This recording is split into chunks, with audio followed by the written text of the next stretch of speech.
Ava the flamboyant? Ava the sensuous creature of 1,000 rumors? Ava the brown-haired misunderstood beauty? Ava the insecure? Ava the lonely? Take your pick, but whatever Jan chooses her designation, you must remember that Ava Gardner remains the unchallenged queen of Aphrodisia to millions of men all over the world. As she lay back on a couch in Italy, where she was making a movie, those that had been with her for the past few hours watched with a secret amazement and awe that even her close camp followers experience. The complete change in her demeanor and attitude from what it had been an hour before, and the different thing that it had been an hour before that. She had done a sharp flamenco dance earlier, excited, face flushed, thoroughly enjoying herself. Then she went into a deep brood, and now she was relaxing on her couch listening with a soft nostalgic smile on a face that had softened into true remarkable beauty to Frank Sinatra's singing on record, "I Fall in Love Too Easily." Is that the theme of her life? Some say quite to the contrary. They allege that she is really a frigid woman out for high kicks, and when a man feels the end of her boot, it makes the kick quite the more enjoyable. She made known to the others that she loved that song, and as she listened she drew her skirt above her knees, regarding her legs with an objective indifference not felt by anyone else. They were looking at a sculptured piece of architecture. As another song goes, the ankle bone connected to the shin bone connected to the knee bone connected to the thigh bone connected to the hip bone, and so it goes way up where there are no bones at all except the curvaceous loveliness of one, Ava Gardner, set off by her full lips, challenging eyes and steaming sensuality. From Sinatra, the eloquent crooner, to some of the eloquent and ineloquent matadors, she has driven many a man mad with love and jealousy. The combination of wildness and practicality is another thing that puzzles her intimates. In 1954 she expatriated herself to Spain. Living under the generally discredited Generalissimo Franco regime would have little meaning to the politically unconscious Ava. What did have significance is that she is now a permanent foreign resident without income tax. She averages over $7,000 per week for a good part of the year and is reported to have amassed well over $1 million. Not bad for what some of her sentimentalist friends characterize as a little unhappy girl from the South. This cliché is about as fitting for the wildly glamorous Ava as a pair of jeans on one of her bullfighting friends as he goes out to conquer El Toro. She is really a strange one, really a mutant of her generation and background, and undoubtedly more envied by the clean-cut American girl who would be quick to discredit her verbally, while secretly droning of living Ava's glamorous, frenetic existence. Ava could step back through time, and tomorrow enter, and be enthusiastically accepted in the roaring 20s world of F. Scott Fitzgerald. Without doubt, she turned in a knowledgeable and excellent performance as the sex-hungry, hard-drinking, adorable-bred and earnest Hemingway's The Sun Also Rises, a bible of that era. There are acting cults in Hollywood who work like slaves at their art. And they are successful, make a lot of green, and live it up as much or more than anyone. However, one of their tremendous compensations is a pride in their work and accomplishment. The actual subject of acting to Ava is a moot point. It represents to her only a feed line to a way of life that she demands, and she knows little of the fringe benefits that the sheer work can contribute. She never looks for fringe benefits. She wants the mother lode. A woman of Ava Gardner's beauty, mystery, complexity, and adventure will bring in different armies of men to her life.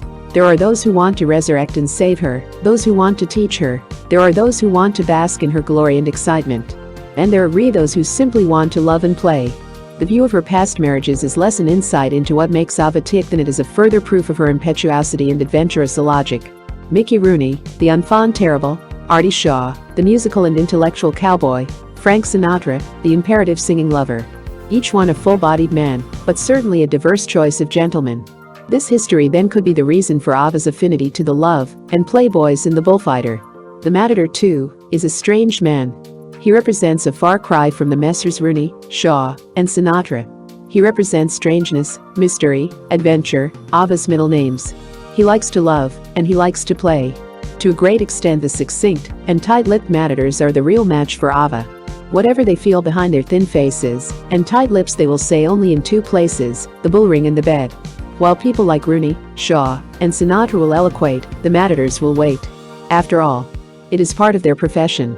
When Frankie made a frantic trip to Spain, motivated by the stories he had heard of the romance between the indomitable Luis Miguel Dominguez, thin, insolent-looking and very handsome, he was amazed to find not only a man of severe and real potentialities, but a man with a true compassion for Ava.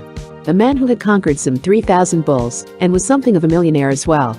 To the hero of millions in the Estados Unidos, it must have been quite a shock to see this man look at him as if he had acquired some kind of invisibility and wasn't quite present at all. Frank was ignored.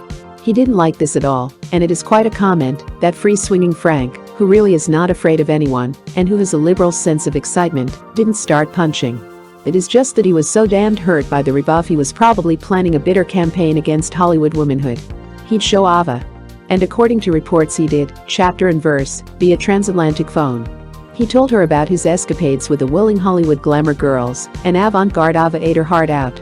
But in Spain there are always the matadors. Ava genuinely loves bullfights and bullfighters. The blood and gore, the wounded horses, the olé, the unrelenting brutality, the sometimes wounded and courageous matador, and, of course, most of all, the climatic pleasure, the killing of the bull, fills Ava with passionate and impulsive excitement. Ava is on the bullfight kick up to her ears. Those that have seen her at these contests of man and beast relay the almost inconceivable flush of excitement about her that positively appears sensual. Does the bull represent some charging ugly thing in life trying to snuff her out? Does the vanquishment of the beast signify another victory over this deadly enemy? After all, isn't the world full of stags and bulls? Isn't life one big bullfight with the world watching and waiting for your bleeding heart, especially if you are a world-famous movie star with an international address book of loves and losts?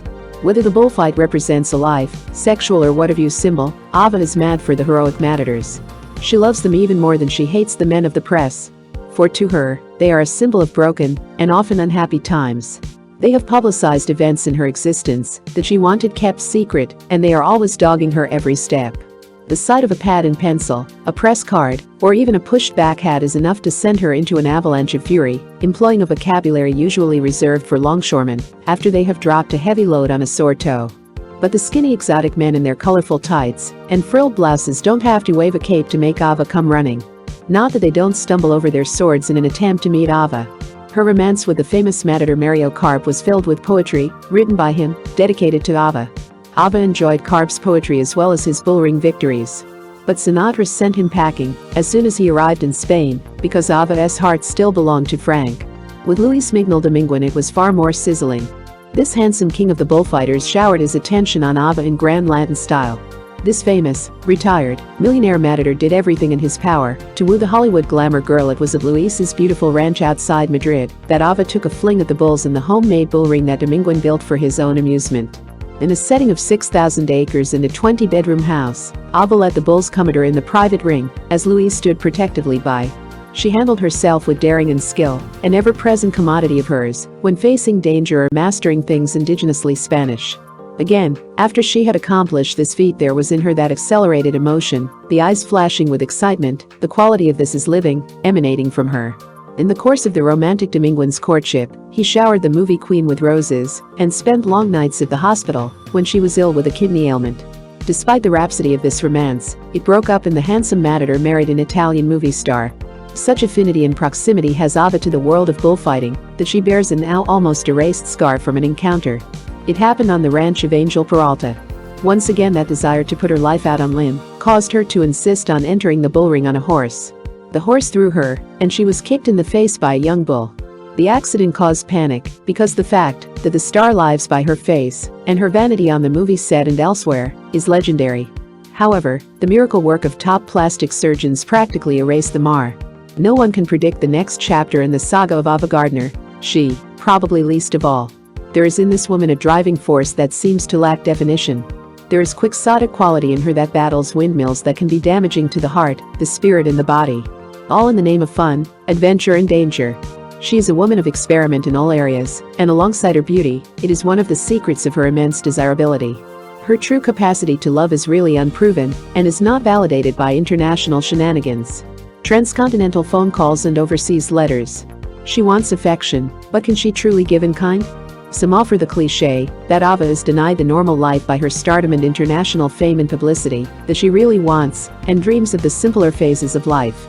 Others say that if Ava dreams, it is of bigger bulls and bullfighters, of continuing to make the capitals of the world her playground and the men who populate them her courtiers.